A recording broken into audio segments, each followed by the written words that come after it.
Hi, SL ടോക്സിന്റെ മറ്റൊരു വീഡിയോയിലേക്ക് എല്ലാവർക്കും സ്വാഗതം. നമ്മൾ പല ആളുകളും കാണുന്നൊരു കാര്യമുണ്ട്, അവർ സ്നേഹിക്കുന്ന ആ ഒരു പേഴ്സണെ അവർ ഭയങ്കരമായിട്ട് ഇഷ്ടപ്പെടാറുണ്ട്, മിസ് ചെയ്യാറുണ്ട്. പക്ഷേ ആളുടെ കൂടെ ഇരിക്കുമ്പോൾ സേഫായിട്ട് ഫീൽ ചെയ്യാറില്ല. അതായത് ഓക്കെയാണ്, ഞാൻ സേഫാണ്, ആ ഒരു ഫീല് ഉണ്ടാവാറില്ല എന്നുള്ളതാണ്. സോ എന്തുകൊണ്ടായിരിക്കും നമുക്ക് ഇങ്ങനെ തോന്നുന്നുണ്ടാവുക? അതായത് നമുക്ക് അവരെ ഇഷ്ടമാണ്, നമ്മൾ അവരെ ഒത്തിരി ഇഷ്ടപ്പെടുന്നുണ്ട്, ഇടയ്ക്കൊക്കെ ഭയങ്കരമായിട്ട് മിസ് ചെയ്യാറുണ്ട്. പക്ഷെ അവരുടെ കൂടെ ഇരിക്കുമ്പോൾ നമ്മളൊരു കംഫർട്ടബിൾ അല്ല, സേഫ് അല്ല. അത് എന്തുകൊണ്ടായിരിക്കും നമുക്ക് അങ്ങനെ തോന്നുന്നത്? ആ ഒരു കാര്യമാണ് ഇന്ന് ഞാൻ പറയാനായിട്ട് പോകുന്നത്. സോ എന്തൊക്കെയാണ് പോയിന്റ്സ് എന്നുള്ളത് നോക്കാം. ഒന്നാമത്തെ ഒരു പോയിന്റ് എന്ന് പറയുന്നത്, അവർ നിങ്ങളുടെ കൂടെ ഉണ്ടെങ്കിൽ പോലും ഒരു ഇമോഷണൽ സേഫ്റ്റി നിങ്ങൾക്കിടയിലില്ല, അല്ലെങ്കിൽ ഇമോഷണൽ ആയിട്ടുള്ള ഒരു അടുപ്പം ഇല്ല, ഗ്യാപ്പ് നന്നായിട്ടുണ്ട് എന്നുള്ളതാണ്. മേ ബി അത് കമ്മ്യൂണിക്കേഷൻ്റെ ഒരു പ്രോബ്ലം ആയിരിക്കാം. നിങ്ങൾ തമ്മിൽ സംസാരിക്കുന്നതിൻ്റെ കുറവ് കൊണ്ട് തന്നെ പരസ്പരം മനസ്സിലാക്കാൻ കഴിയുന്നില്ല. അതുകൊണ്ട് നിങ്ങൾക്കിടയിൽ ഒരു ഇമോഷണൽ ഗ്യാപ്പ് വരാനുള്ള സാധ്യതയുണ്ട്. നമുക്കറിയാം, ഒരു റിലേഷൻഷിപ്പിൽ ഏറ്റവും ഇമ്പോർട്ടൻ്റ് ആയിട്ട് വേണ്ടത് പരസ്പരം മനസ്സിലാക്കുക എന്നുള്ളതാണ്. അതിനുള്ള ഏറ്റവും നല്ല വഴി എന്ന് പറയുന്നത് കമ്മ്യൂണിക്കേഷനാണ്. ഈ ഒരു കമ്മ്യൂണിക്കേഷനിലൂടെ മാത്രമാണ് നമുക്ക് അവരെന്താണ്, അവരുടെ ഉള്ളിലുള്ള എന്താണെന്നുള്ളത് അറിയാൻ പറ്റുള്ളൂ. അങ്ങനെ അറിഞ്ഞിട്ടില്ല എന്നുണ്ടെങ്കിൽ രണ്ടുപേരും അപരിചിതരെ പോലെ തന്നെ ആയിരിക്കും. എത്രത്തോളം ക്ലോസ് ആവണമെന്ന് ആഗ്രഹിക്കുന്ന ആളുകളാണെങ്കിലും അതിന് കഴിയണമെന്നില്ല. സോ അതിന് വേണ്ടത് കമ്മ്യൂണിക്കേഷനാണ്. അതില്ലാത്ത പക്ഷം ഒരു ഇമോഷണൽ ഒരു അടുപ്പ്, അതായത് അറ്റാച്ച്മെൻറ്റ് നിങ്ങൾക്കിടയിൽ ഉണ്ടാവില്ല എന്നുള്ളതാണ്. അതിൻ്റെ ഭാഗമായിട്ട് നിങ്ങൾക്ക് എപ്പോഴും, ഓഫ്കോഴ്സ് നമുക്കറിയാം, നമ്മൾ വലിയ രീതിയിൽ സംസാരിക്കാത്ത അറിയാത്തൊരു പേഴ്സൺ ആണെങ്കിൽ ഒരിക്കലും നമുക്ക് അവരുടെ കൂടെ ഇരിക്കുമ്പോൾ ഒരു കംഫർട്ടബിൾ ആയിട്ട് ഫീൽ ചെയ്യില്ല.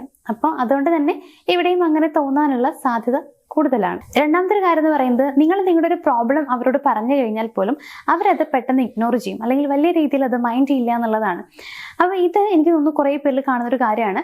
ഭയങ്കര പ്രശ്നമൊക്കെ പലർക്കും ഉണ്ടായിരിക്കും. അതായത് ഇപ്പോൾ രണ്ടുപേരും തമ്മിൽ ഒരുപാട് കാര്യങ്ങൾ സംസാരിക്കുന്ന ആളുകളാണ്, മനസ്സിലാക്കുന്ന ആളുകളാണെങ്കിൽ വലിയ പ്രശ്നമല്ല.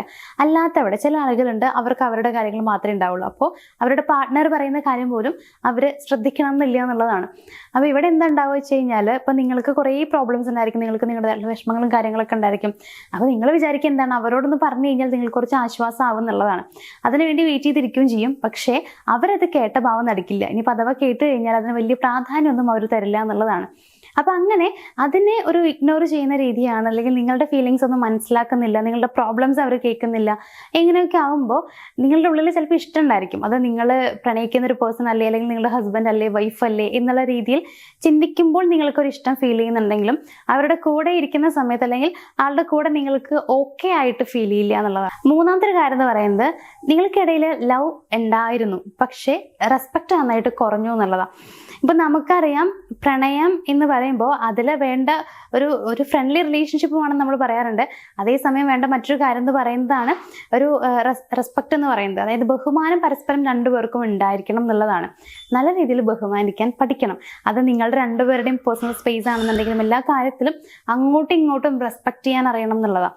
പല ആളുകളും നമ്മൾ കാണുന്നൊരു കാര്യമാണ് റെസ്പെക്റ്റ് ഇല്ലായ്മ എന്ന് പറയുന്നത്. അത് എന്താണെന്ന് വെച്ച് കഴിഞ്ഞാൽ, ഇപ്പോൾ അവരെന്തെങ്കിലും കാര്യം പറയണമെങ്കിൽ അതിൻ്റെ ഇടയിൽ കയറി ഇടപെടുക, അവരുടേതായിട്ടുള്ള തീരുമാനങ്ങൾ എടുക്കാൻ സമ്മതിക്കാതിരിക്കുക, അവരെ നിയന്ത്രിക്കുക, ഇങ്ങനെ കുറേ കാര്യങ്ങൾ നമ്മൾ ചെയ്യാറുണ്ട്. അപ്പം ഇങ്ങനെയൊക്കെ ചെയ്യുമ്പോൾ അവർക്ക് നമ്മളുടെ അടുത്ത് ഉണ്ടാവുന്ന ഒരു ഇഷ്ടവും സ്നേഹവും എല്ലാ കാര്യങ്ങളും കുറഞ്ഞു വരിക ചെയ്യാം. തിരിച്ചും അങ്ങനെ തന്നെയാണ്. ഇപ്പം അവർ നമ്മളുടെ അടുത്ത് ആ രീതിയിലൊക്കെയാണ് ബിഹേവ് ചെയ്യണമെന്നുണ്ടെങ്കിൽ നമുക്ക് അവരെ മനസ്സറിഞ്ഞ് സ്നേഹിക്കാനോ അല്ലെങ്കിൽ ആ റിലേഷൻഷിപ്പിൽ കംഫർട്ടബിൾ ആയിരിക്കാനോ കഴിയില്ല എന്നുള്ളതാണ്. സോ അത്തരത്തിൽ റെസ്പെക്റ്റ് ഇല്ലാതെ നമ്മളെ കൺട്രോൾ ചെയ്യുന്ന ഒരു സ്വഭാവമാണ് അവരുടെ എന്നുണ്ടെങ്കിൽ നമുക്ക് ഈ പറയുന്ന പോലെ ഒരു ഇമോഷണൽ ഗ്യാപ്പ് അല്ലെങ്കിൽ അറ്റാച്ച്മെന്റ് കുറവ് ഫീൽ ചെയ്യാനുള്ള സാധ്യതയുണ്ട്. ഇനി നാലാമത്തെ കാര്യം എന്ന് പറയുന്നത്, അവരുടെ മൂഡിനനുസരിച്ച് നമ്മൾ അഡ്ജസ്റ്റ് ചെയ്യണം എന്നുള്ളതാണ്.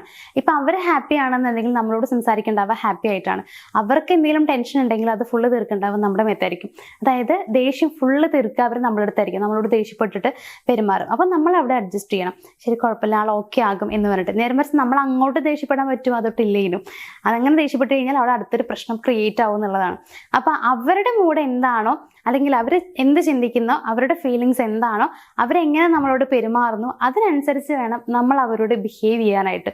അപ്പം ഇതെന്ന് പറയുന്നത്, നമ്മൾ അഡ്ജസ്റ്റ് ചെയ്യാന്ന് പറയുന്നത് എപ്പോഴും അതേ രീതിയിൽ പോയിക്കൊണ്ടിരിക്കുകയാണെങ്കിൽ, അതായത് എപ്പോഴും അവരിങ്ങനെ തന്നെ നമ്മളോട് ദേഷ്യപ്പെടും പറയുകയൊക്കെ ചെയ്യുമ്പോൾ നമ്മളത് എപ്പോഴും ഇങ്ങനെ അഡ്ജസ്റ്റ് ചെയ്ത് പോകണം, തിരിച്ചൊന്നും പറയാൻ പറ്റില്ല. ഇങ്ങനെയൊക്കെ ആണെന്നുണ്ടെങ്കിൽ എന്തുണ്ടാവുക, നിങ്ങൾക്ക് മടുപ്പ് ഫീൽ ചെയ്യും, നിങ്ങൾക്ക് അവരോട് ഇഷ്ടം തോന്നില്ല. അയ്യോ, ഞാൻ ഇത്രയും ഇങ്ങനെ അഡ്ജസ്റ്റ് ചെയ്യണു, എനിക്ക് എൻ്റെ ലൈഫില്ലേ എന്നൊരു തോന്നൽ ഒരു നിമിഷത്തിൽ എന്തായാലും നിങ്ങൾക്ക് വരും, അത് ഉറപ്പാണ്. അപ്പം ഇങ്ങനെ എപ്പോഴും നിങ്ങൾ തന്നെയാണ് അഡ്ജസ്റ്റ് ചെയ്യണമെന്നുണ്ടെങ്കിൽ നിങ്ങൾക്ക് മേ ബി അവരുടെ അടുത്ത് ഇഷ്ടം ഉണ്ടാകാം, പക്ഷേ ആ ഒരു കമ്മിറ്റ്മെൻ്റ് ഒക്കെ ഉള്ളതുകൊണ്ട് തന്നെ ഇഷ്ടം ഉണ്ടാവാം, പക്ഷെ നിങ്ങൾക്ക് ഒരിക്കലും ആ റിലേഷൻഷിപ്പ് ഓക്കെ ആയിട്ട് തോന്നില്ല എന്നുള്ളതാണ്. ഇനി ലാസ്റ്റ് പോയിന്റ് എന്ന് പറയുന്നത്, എവിടെയൊക്കെയോ ട്രസ്റ്റ് ബ്രേക്കായി പോയിട്ടുണ്ട്, ഒരു സമാധാനം നഷ്ടമായി എന്നുള്ളത് കൊണ്ടാണ്. അതായത് ചിലപ്പോൾ നിങ്ങൾക്കിടയിൽ എന്തെങ്കിലും ഒരു പ്രശ്നം വന്നിട്ടുണ്ടാവും, നിങ്ങൾ ചോദിച്ചിട്ടുണ്ടാവും, അവരത് റിയൽ ആയിട്ടുള്ള ആൻസർ പറഞ്ഞിട്ടുണ്ടാവില്ല. ഇനിയിപ്പോൾ അങ്ങനെ പറഞ്ഞിട്ടുണ്ടെങ്കിൽ തന്നെ അത് നിങ്ങളെ ഹേർട്ട് ചെയ്യുന്ന എന്തെങ്കിലും രീതിയിലുള്ള ഒരു ഉത്തരമാണ് എന്നുണ്ടെങ്കിലൊക്കെ നിങ്ങൾക്ക് ഒരു വിശ്വാസം നഷ്ടപ്പെടാം. അപ്പം അങ്ങനെ വിശ്വാസം നഷ്ടപ്പെട്ട് കഴിഞ്ഞാൽ പിന്നെ നമുക്ക് അവരെ പഴയ രീതിയിൽ കാണാനോ സ്നേഹിക്കാനോ പറ്റില്ല എന്നുള്ളതാണ്. അത് കുറച്ചിങ്ങനെ ഓരോ ദിവസം കഴിയുന്തോറും നമ്മുടെ ഉള്ളിലേക്ക് ആ ഒരു കാര്യം ഇങ്ങനെ വന്നുകൊണ്ടേയിരിക്കും. ഇങ്ങനൊരു കാര്യം ഉണ്ടായില്ലേ എന്നുള്ളത് വരുന്നുള്ളതാണ്. അത് നമുക്ക് ആ ഒരു ട്രസ്റ്റ് അവിടെ നഷ്ടമാവുകയും ചെയ്യുന്നത്. അത് വീണ്ടെടുക്കാൻ ഭയങ്കര പ്രയാസമാണ്.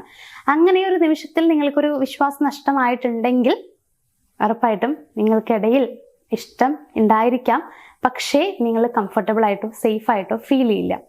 അപ്പൊ ഇത്രയും കാര്യങ്ങൾ കൊണ്ടാണ് സാധാരണ ഒരു റിലേഷൻഷിപ്പിൽ നമുക്ക് സേഫ് അല്ലാത്ത പോലെ ഒരു ഫീല് വരുന്നത്. അതായത് അവരുടെ കൂടെ ഇരിക്കുമ്പോൾ ഓക്കെ അല്ലാത്ത പോലെ ഫീൽ ചെയ്യുന്നതിന്റെ റീസൺ എന്ന് പറയുന്നത് ഇത് തന്നെയായിരിക്കും. അപ്പോൾ ഇതിൽ ഏതെങ്കിലുമൊക്കെ ആണോ നിങ്ങളുടെ ഒരു കാര്യം എന്നുള്ളത് മനസ്സിലാക്കുക.